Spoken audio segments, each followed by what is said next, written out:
चलाते हैं, कायनात की मशीन चलाते हैं।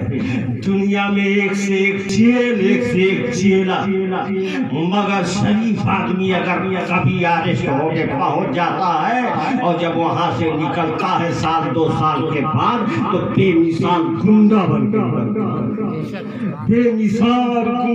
के निकलता है, बिल्कुल लच्चा लुच्चा लफंगा बन के निकलता है। जानते हैं, एक नेताजी से इंटरव्यू होने लगा, कहा आप नेताजी हैं? कहा हाँ। तो मेरे एक प्रश्न का जवाब दीजिए, कितनी बार आपको जेल हुई? बोले एक बार भी नहीं हुई। कहा तब आप नेता नहीं हुए। जब तक जेल न जाओ तब तक आप नेता नहीं बन सकते हो। क्यों?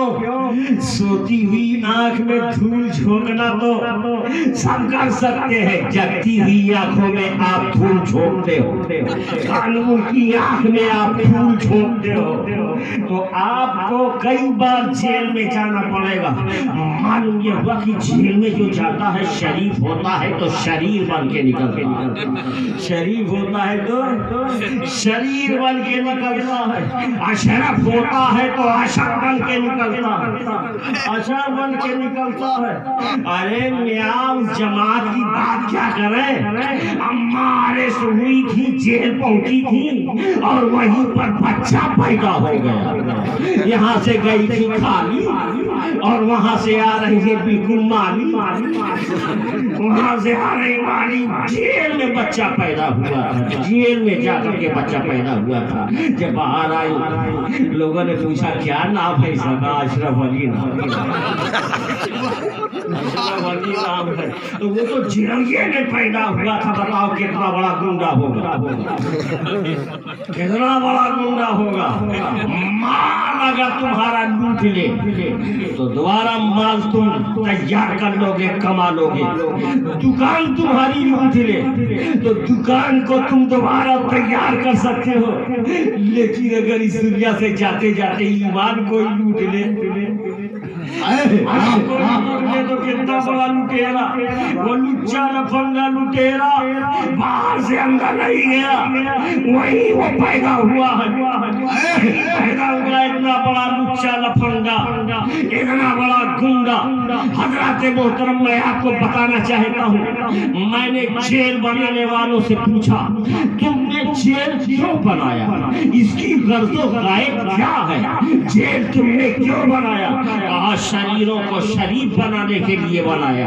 हमने कहा शरीर बन रहा है, जो बिल्कुल कल्बे मंजूर हो रहा, कल्बे मंजूर हो रहा, शरीर बन रहा है, शरीफ नहीं बन रहा है, बल्कि शरीर बन रहा है। तुम्हारी जेलों से शरीर बन रहा है, चाहे वो नेपाल की जेल हो, चाहे वो पाकिस्तान की जेल हो, चाहे वो अफगानिस्तान की जेल हो, चाहे वो रशिया की जेल हो, चाहे वो चाइना की जेल हो, शरीर जाता है, शरीर बन के निकलता है, बन जाता है, राइजर बन के निकलता है। मगर बगदाद में इब्ने तीर मुस्तफा का हथियार लेके जो खानकाह में बैठा था, वहाँ चोर आया है, गड़बड़ में उसे कुतुब बना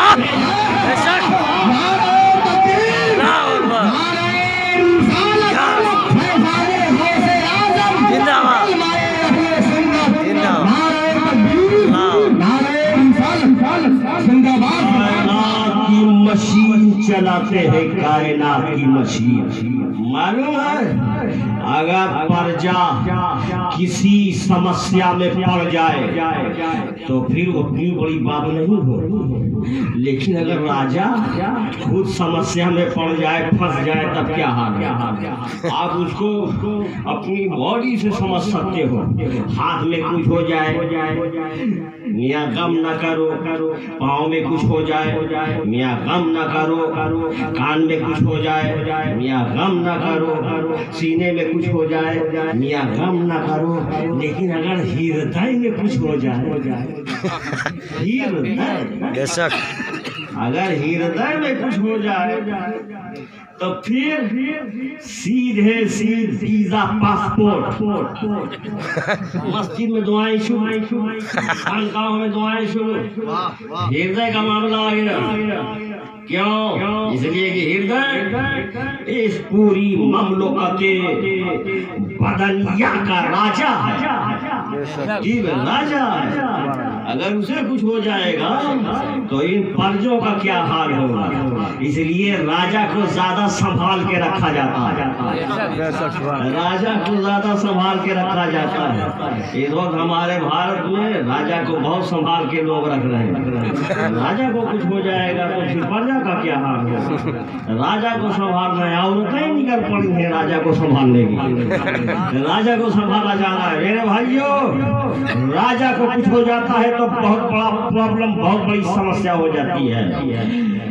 बगदाद के राजा का नाम हारून रशीद था। उनकी बीवी का नाम था मलका जुबैदा खातून। दोनों लोग बैठे थे, खुशगप्पियाँ हो रही थी, खुशगवार माहौल था, खुशगवार मिजाज था, खुशगवार मौसम था। अचानक पता नहीं क्या हुआ कि बीवी जी रूठ गई मियां से। होम मिनिस्टर अगर जरा सा बिगड़ जाए तो सबको झेलना पड़ता है।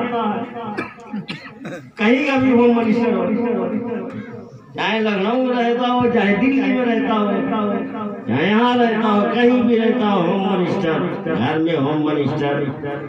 क्या कहना, समझ को समझो, समझ के समझो, समझना भी एक समझ है। समझ को जिसने कभी ना समझा मेरी समझ में वो ना समझ है। होम मिनिस्टर जुबैदा खातून का मिजाज गर्म हुआ, बोली राजा को, तू जहन्नुमी है।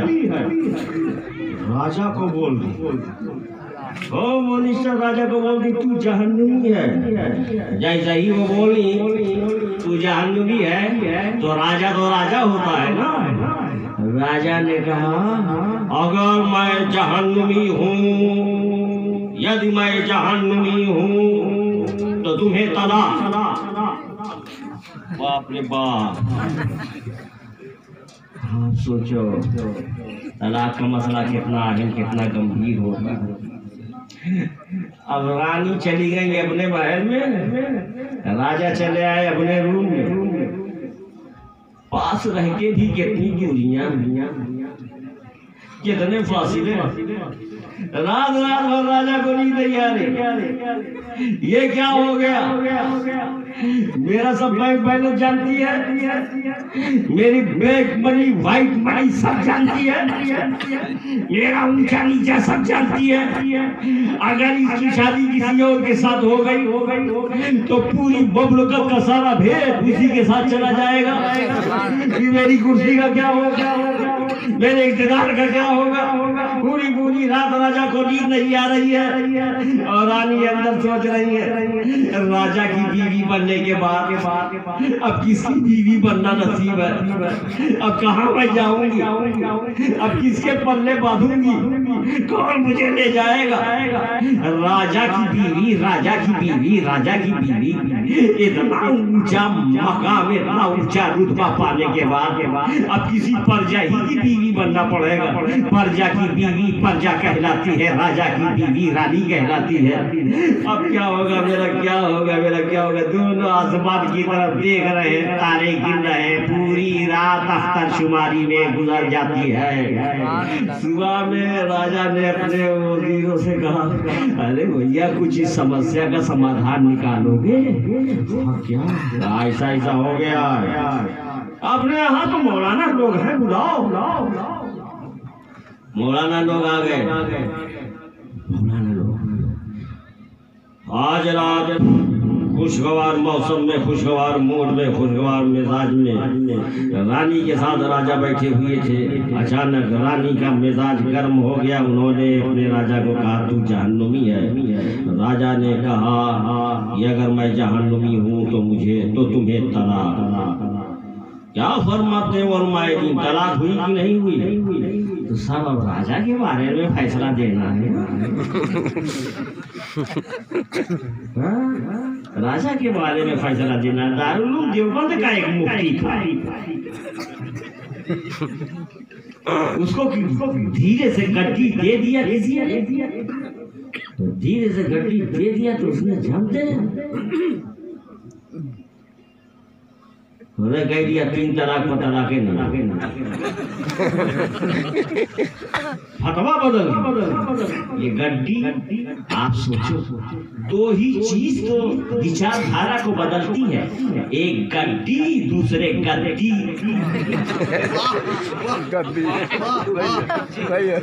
विचारधारा को बदल देती है भाइयों।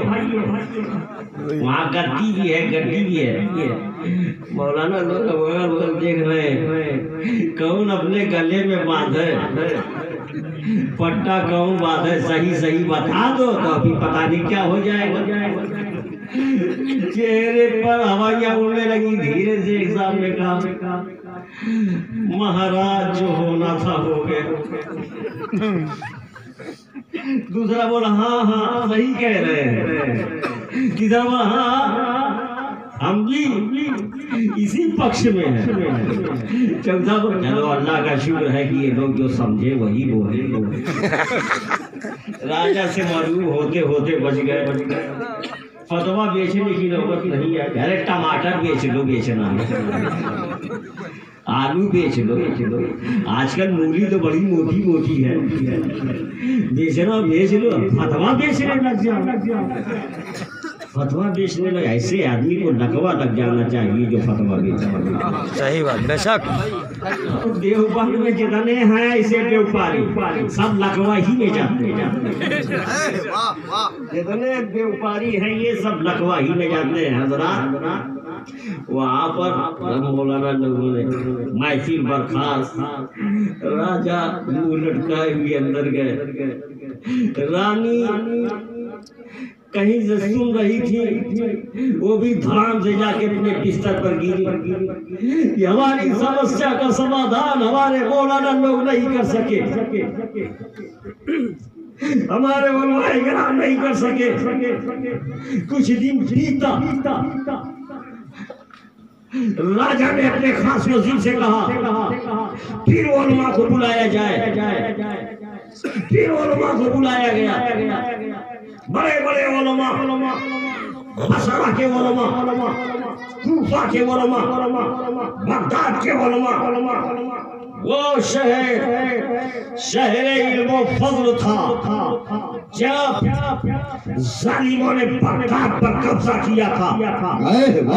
मालूम है दरियाए दजला का पानी काला हो गया था, इसलिए नहीं हुआ था कि उसमें काले कलर का पेन डाला गया था, बल्कि इसलिए हुआ था कि मुसलमानों की किताबों के ज़ख़ीरे, इल्म के ज़ख़ीरे, लाइब्रेरियों की किताबों को उन जालिमों ने लेकर के नजरे आतश किया और उसे दरियाए दजला में डाल दिया। दरियाए दजला का पानी काला हो गया था, क्योंकि उनको मालूम था कि इनकी शान और शौकत का राज इन्हीं किताबों में है, इनकी इज्जत और वक़ार का राज इन्हीं किताबों में है, इनकी रिफत और बुलंदी का राज इन्हीं किताबों में है, इनके इक़्तिदार का राज इन्हीं किताबों में है, कायनात को चलाने का राज इन्हीं किताबों में है। इसलिए उन तन के गोरे बन के काले जालिमों ने किताबों को जला कर नजर आतिश किया था। हजरत मोहतरम और बड़े इकराम इकट्ठा हो गए, उनके सामने